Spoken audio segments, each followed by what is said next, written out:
السلام علیکم ویورز، میرا نام عطاء الرحمن اور آپ دیکھ رہے ہیں عطاء بخاری یوٹیوب چینل۔ قرآن کریم کی مسلسل ایکسپوزیشن کے سلسلہ میں آج ہم سورہ البقرہ کی آیت نمبر 281 کی ایکسپوزیشن کریں گے۔ تو یہ جو سورہ ہے اب اپنے اختتام پر آ رہی ہے۔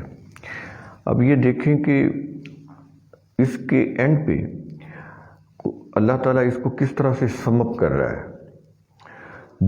پیچھے جتنی بھی ڈیٹیل بتائی جا رہی ہے اس کے بعد اب اس کو سب کو سم اپ کر کے جو اصل جو پیغام ہے اس کے اوپر انسانوں کو لا رہے ہیں۔ وہ پیغام کیا ہے کہ یہ جو دنیا ہے یہ عمل کا میدان ہے، یہیں پہ سنورنا ہے اور یہیں پر بگڑنا ہے، اسی میں مہلت کا وقفہ ہے۔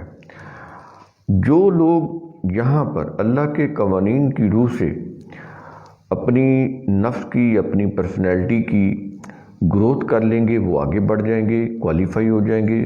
جو اللہ کے قوانین کو چھوڑ کر اپنے سیاسی، معاشی، مذہبی نظام کو فالو کریں گے تو وہ پھر اس دنیا میں بھی ذلیل و خوار ہو جائیں گے، آخرت کے لیے بھی ڈسکوالیفائی ہو جائیں گے۔ اب آخرت میں ان کے لیے کوئی مہلت کا وقفہ نہیں ہوگا۔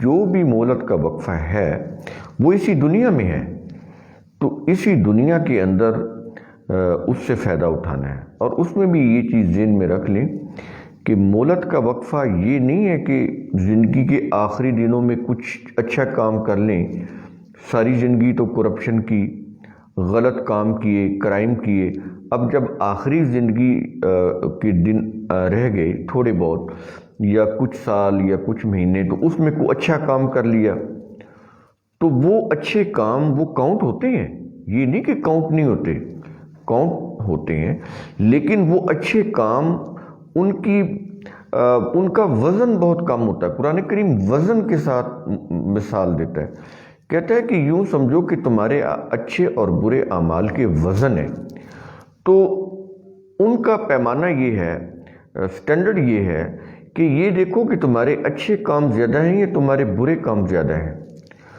اگر تمہارے برے کام زیادہ ہیں اور اچھے کام کم ہیں، یوں سمجھ لے کہ وزن میں کم ہے، تو پھر تم ڈسکوالیفائی ہو گئے۔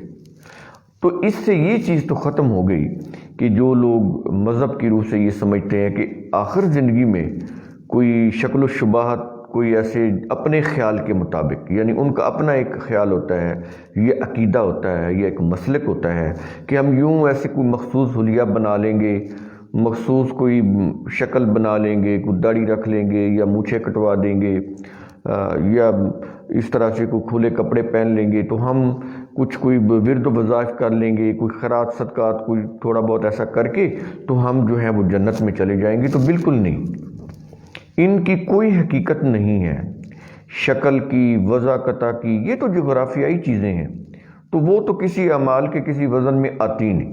باقی رہ گئی کوئی تھوڑے بہت اچھے کام، تو اگر ساری زندگی غلط کام کیے تو آخر میں جا کے کچھ تھوڑے سے اچھے کام کر لیے تو وہ تو ان کا اتنا وزن نہیں ہے کہ وہ برے کاموں کے اوپر غالب آ سکیں۔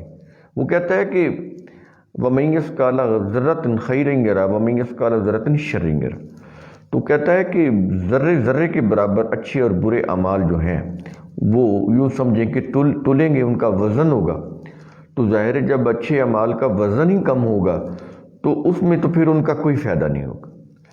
تو اچھے اعمال کا وزن زیادہ کرنا ضروری ہے، اس کے لیے تو پھر ٹائم چاہیے۔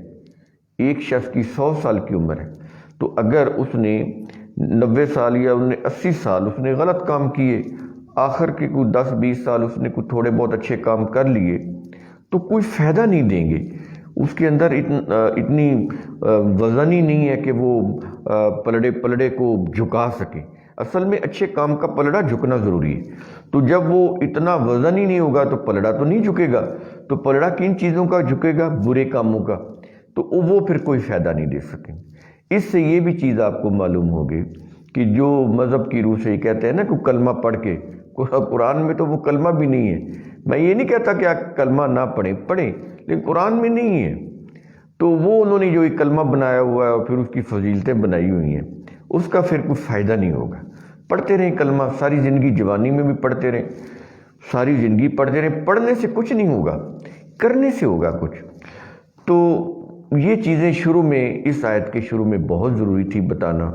تو اب بات یہ ہے کہ آپ کے پاس جو وقت ہے وہ اس دنیا کی زندگی میں ہے، اسی زندگی میں رہتے ہوئے اپنے صحیح کام کا وزن بڑھانا ہے، یعنی صحیح کام کو زیادہ کرنا ہے تاکہ ان کے وزن بڑھ جائے برے کاموں سے۔ تو یہ چیز ہے۔ اور آگے یہاں پر پھر وہ کہہ رہا ہے کہ وَاتَّقُوا، بڑے خوبصورت الفاظ ہیں قرآن کریم کے، اگر یہ ان کی سمجھ آ جائے تو ان کے اندر بھی ایک یعنی یوں کہہ لیں کہ اللہ تعالیٰ کے یہ جو انتخاب ہے الفاظ کا، ان کے اندر بھی بڑا حسن اور خوبصورتی ہے۔ کہتا ہے کہ وَاتَّقُوا، تم اللہ کے قوانین کی نگہداشت کرو۔ یہ ہوتا ہے تقویٰ۔ تقویٰ میں کیا ہوتا ہے؟ اللہ کے قوانین کو سمجھنا، پھر ان قوانین کی روح سے اپنی زندگی کا نظام چلانا، اپنی زندگی کے شب و روز گزارنا، ان کو فالو کرنا، جو بھی کام کرنا پہلے یہ دیکھنا اللہ کے قوانین کیا ہیں، ان قوانین کی اوپر چلنا۔ تو کس لیے چلنا؟ تاکہ زندگی کے سفر میں جو خطرناک گھاٹیاں ہیں، خطرناک وادیاں ہیں، خطرناک راستے ہیں، ان سے بچا جائے۔ کس راستے کے اوپر چلا جائے؟ جو سیدھی شاہراہ، روشن شاہراہ، جو سیدھی انسانوں کے منزل مقصود تک پہنچاتی ہے، ان کی جو ہیومن کی ڈیسٹینیشن ہے فلاح کی، وہاں پہنچاتی ہے اور آگے پھر جنت تک لے جاتی ہے۔ تو وہ روشن شاہراہ، تو وہ تو پھر قرآن کے اصولوں اور قوانین سے مل سکتی ہے، انسانوں کے بنائے ہوئے سیاسی معاشی مذہبی قوانین سے نہیں مل سکتی۔ تو کہتا ہے کہ وَاتَّقُوا، سمجھیں یہ وَاتَّقُوا کیا ہوتا ہے؟ کتنے دیکھے میں تو ایک لفظ ہے لیکن کتنے حقائق ہیں اس کے اندر۔ کہتا ہے کہ وَاتَّقُوا، تم اللہ کے قوانین کی نگہداشت کرو۔ کیسے نگہداشت کرو؟ ایسی کرنی ہے جیسے وہ مریض ہوتا ہے نا، اس کی وہ انٹینسیو کیئر میں ہوتا ہے، انتہائی نگہداشت میں، تو جتنے بھی میڈیکل کے قوانین ہوتے ہیں اس کی روح سے وہ اس کی ریکوری کے لیے سارے لگے ہوتے ہیں۔ تو اس طرح سے کہتا ہے اپنے اللہ کے قوانین کی نگہداشت کرو، ان کو دیکھو کہ زندگی گزارنے کے قوانین کیا ہیں، ان کی روح سے اپنی زندگی گزارو، انڈیویجول بھی اور اجتماعی بھی۔ تو کہتا ہے کہ یہ اس لیے ہم تمہیں کہہ رہے ہیں کہ یومن ترجعون فیہ الی اللہ، بڑا ہی اہم پیغام ہے، اس کو ذرا غور سے سنیے گا۔ قرآن کریم کیا کہتا ہے کہ یومن، ایک زمانہ آئے گا۔ دیکھیں یوم کا مطلب ڈے بھی ہوتا ہے، دن بھی ہوتا ہے، لیکن زمانہ بھی ہوتا ہے۔ ایک زمانہ آئے گا، کیا؟ ترجعون فیہ، جس میں تم لوٹائے جاؤ گے۔ کہاں؟ الی اللہ، اللہ کے قانون مکافات عمل کی طرف تم لوٹائے جاؤ گے، بچ نہیں سکتے۔ یہ نہیں ہے کہ تم کہو کہ ہم تو بڑے امیر ہیں، بڑے صاحب اختیار ہیں، مملکت کے بادشاہ ہیں، ہمارے پاس اقتدار ہے، سرمایہ ہے، دولت ہے، یا ہمارا کنبہ بہت بڑا ہے، بہت قوت والے ہیں۔ نو، کہتا ہے کہ یومن ترجعون فیہ الی اللہ، ایک زمانہ آئے گا، تم لا بھی لانا چاہو وہ آ کر رہے گا، کیونکہ اللہ کا قانون مکافات عمل تو تمہیں چاروں طرف سے گھیرے ہوئے، وہ تو تمہارے پیچھے پیچھے ہے، تمہاری ایک ایک نیت کا، تمہاری ایک ایک حرکت کا نتیجہ مرتب کر رہا ہے۔ جیسے تمہاری نیت ہوگی، عمل ہوگا، ویسے وہ تمہارا نتیجہ مرتب کر رہا ہے۔ اچھا ارادہ، اچھا عمل تو اچھا نتیجہ، برا ارادہ، برا عمل، برا نتیجہ۔ تو کہتا ہے لگا ہوا ہے ہمارا قانون مکافات عمل تمہارے پیچھے، تم اس سے کوئی اسکیپ نہیں پا سکتے۔ کہتا ہے جہاں جانا ہے چلے جاؤ، بچ نہیں سکتے۔ من اقطار السماوات والارض کے الفاظ ہیں۔ کہتا ہے زمین کی حدود کو پھلانگ سکتے ہو، ابھی تک تو کنارہ نہیں پا سکے زمین کا، باقی جو کائنات ہے اس کے اوپر پہنچنا تو بڑی دور کی بات ہے۔ تو کہتا ہے کہ تم وہ جو بارڈرز ہیں ان کو کراس نہیں کر سکتے۔ تو کہتا ہے کہ اسی زندگی کے اندر تم نے اپنے آپ کو بہتر بنانا ہے۔ تو کس لیے بنانا ہے؟ یومن ترجعون فی اللہ، ایک ایسا زمانہ آئے گا جس میں تم اللہ کے قانون مکافات عمل کی طرف لوٹائے جاؤ گے۔ تمہاری ایک ایک حرکت، تمہاری ایک ایک نیت، تمہارا ارادہ عمل، اس کا حساب ہوگا کہ تم کر کے کیا آئے ہو۔ تو کہتا ہے اس لیے ہم تمہیں پہلے سمجھا رہے ہیں، وہاں تم یہ نہیں کہہ سکتے کہ ہم تک تو اللہ کا پیغام پہنچا ہی نہیں تھا، پہنچ رہا ہے نا۔ دیکھیں انہوں نے روکا اللہ کے پیغام کو، تو یہ دیکھیں سائنس کے جتنے بھی ذرائع ہیں یہ کائنات میں کس نے رکھے ہیں؟ اللہ نے۔ تو اگر مذہبی پیشوائیت غالب ہے تو وہ کائنات کے اندر وہ ذرائع تو نہیں بند ہوئے، پہنچ رہا ہے نا۔ میں آپ سے بیٹھا ہوں، پوری دنیا میں جو چاہے یہ اللہ کا پیغام سن سکتا ہے، کوئی روک سکتا ہے؟ تو اس کے اوپر تو یہ کوئی عذر قبول نہیں ہوگا کہ ہمیں سمجھ نہیں آئی، ہمیں پتہ نہیں چلا۔ انسانوں کی اپنی ویلفیئر ہے نا، تو وہ اپنی ویلفیئر کے لیے کچھ وقت نکال کے اللہ کے قانون کو نہیں سمجھ سکتے؟ اگر وہ سمجھنا چاہیں تو بالکل سمجھ سکتے۔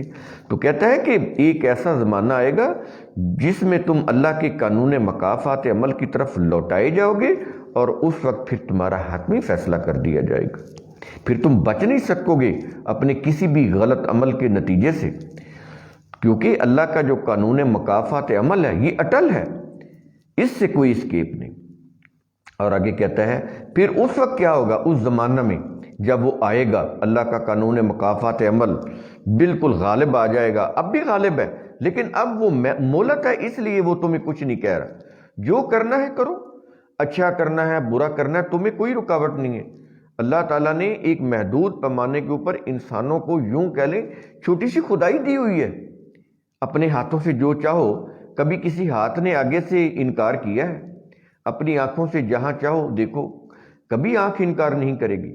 اپنے پاؤں سے جہاں چل کر جانا چاہو، کبھی وہ پاؤں انکار نہیں کریں گے، اچھا کام ہو یا برا کام۔ اسی طرح اپنی عقل سے کوئی پلاننگ کرنا چاہو، چاہے وہ بینک رابری کی ہو، چاہے وہ کسی کی مدد کرنے کی ہو، عقل اس کو پلان کرے گی، وہ کبھی بھی آپ کے انکار نہیں کرے گی آپ کی کسی ارادے سے، وہ آپ کے ارادے کے ساتھ ہے۔ یہ اللہ نے آپ کو نعمتیں دی ہوئی ہیں۔ تو کہتا ہے کہ ثم توفی کل نفس بما کسبت، اس دور میں پھر یہ ہوگا کہ پھر ہر نفس نے جو کمایا تھا اسے اس کی کمائی کا پورا پورا بدلہ دے دیا جائے گا۔ پورا پورا، یہ لفظ ہے ثم توفی، پھر تمہیں پورا پورا بدلہ دے دیا جائے گا۔ کس کو دے دیا جائے گا؟ کل نفس۔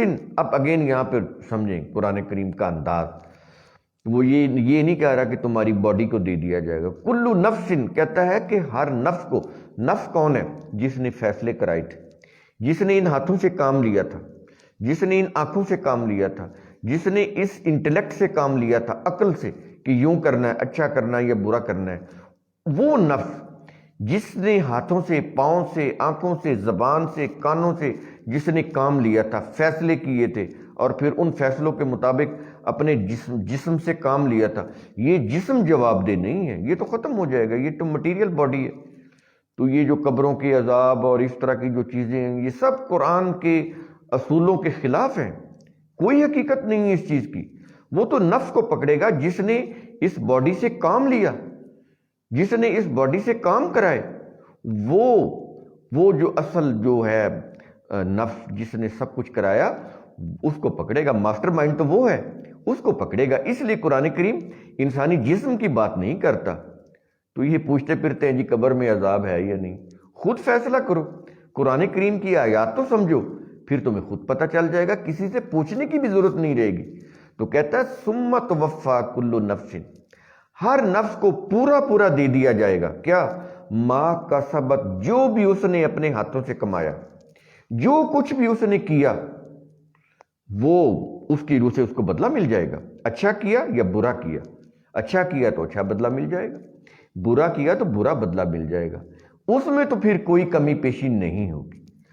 یہ نہیں ہوگا کہ وہاں جا کے تم کہو کہ ہماری کوئی سفارش ہو جائے گی، کوئی شفاعت ہو جائے گی، کوئی نسبت ہے کسی بزرگ سے یا انبیاء سے، تو وہ ان کی اولاد ہیں، یا ان سے کوئی اس طرح کے معاملات ہو جائیں گے کہ ہماری بخشش ہو جائے گی۔ بخشش کا تو عقیدہ ہی قرآن کے خلاف، یہ تو فارسی زبان کا لفظ ہے، قرآن میں کوئی بخشش نہیں ہے، یہ قانونی معاملہ ہے۔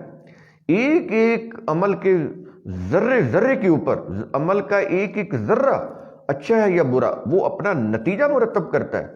پہلے تو اس کا ریکارڈ ہوتا ہے، وہ ریکارڈ میں آتا ہے، وہ ریکارڈ کہیں اور نہیں، نفس کے اندر، خود انسان کے نفس کے اندر۔ تو انسان تو اس سے بھاگ ہی نہیں سکتا، جو چیز اس کے اندر سیو ہو رہی ہو، ریکارڈ ہو رہی ہو، وہ کیسے نکالے گا؟ وہ نفس جس کو ہم دیکھ بھی نہیں سکتے، یعنی وہ بالکل انویزیبل ہے، ہم اس کو دیکھ ہی نہیں سکتے، لیکن وہ کام کروا رہا ہے، میں جو بولنا چاہ رہا ہوں مجھ سے بلوا رہا ہے وہ نفس. تو کہتا ہے اس نفس کے ساتھ معاملہ ہوگا.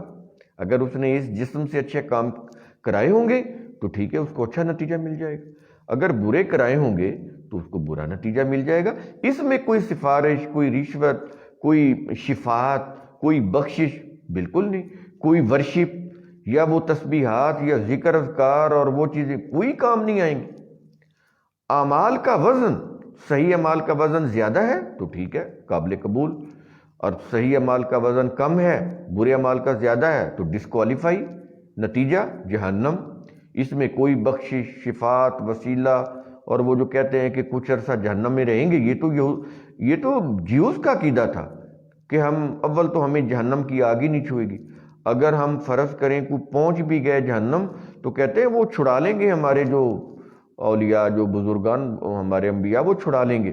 تو یہ ان کا عقیدہ ہے، جیوس کا، قرآن کے خلاف ہے. کوئی ایسی چیز نہیں ہوگی. تو پھر اللہ کا عدل کیسا اگر ایسا ہو جائے؟ تو اس لیے وہ آیت کا اینڈ اس چیز کے اوپر کر رہا ہے اینڈ میں کہ وَهُمْ لَا يُظْلَمُونَ، ظلم نہیں کیا جائے گا. یہ نہیں ہے کہ کوئی غلط کام کر کے آئے، مجرم ہو، تو اس کو ہم ایسے بخش دیں. کیسے بخش دیں؟ یہ بھی ظلم ہے کہ ایک شخص مجرم ہو اور اس کو اب بخش دیں، نہیں بخشا جائے گا. اور ایک شخص اگر وہ صالح ہو، اس نے صلاحیت بخش کام کیے ہوں، تو اس کے ساتھ کوئی ایسا معاملہ کر دیا جائے کہ وہ اس کا نتیجہ ہی الٹ ہو جائے، غلط ہو جائے. تو کہتا ہے یہ ظلم جو ہے ہماری عدالت میں تو نہیں ہے، وہاں پر تو بالکل نہیں ہوگا. تو جو کچھ کمایا ہے ٹھیک ٹھیک اس کا ہم عدل کے ساتھ فیصلہ کر دیں گے، یعنی ہمارے قانون مکافات عمل کی روح سے اس کا فیصلہ ہو جائے گا، کسی کے اوپر کوئی ظلم نہیں ہوگا. تو قرآن کریم کا اصول ثم تتفکروا، اس کی روح سے آپ خود بھی سوچا کریں، سمجھا کریں، غور و فکر کیا کریں. اب آگے وہ آیت آ رہی ہے دوسرے ویڈیو میں، آیت نمبر 282. اس میں بڑے اہم جو قانون شہادت ہے وہ بیان ہوئے ہیں، وہ بھی ہم آج ہی کر دیں گے. اور اس کے علاوہ اس کے اندر وہ جو عورت کی آدھی گواہی کا جو ذکر ہے وہ بھی اسی آیت کے اندر آ رہا ہے 282 کے اندر. تو آپ ہمارے ساتھ رہیے گا، آج ہم اس کے اوپر بھی بات کریں گے، اور یہ بہت اہم ویڈیو ہوگا. وہ بھی اس کو آپ بڑا ہی غور سے سنیے گا. بڑے ہی اہم اس کے اندر قوانین بیان کیے جا رہے ہیں قانون شہادت کے، وٹنس کے قانون.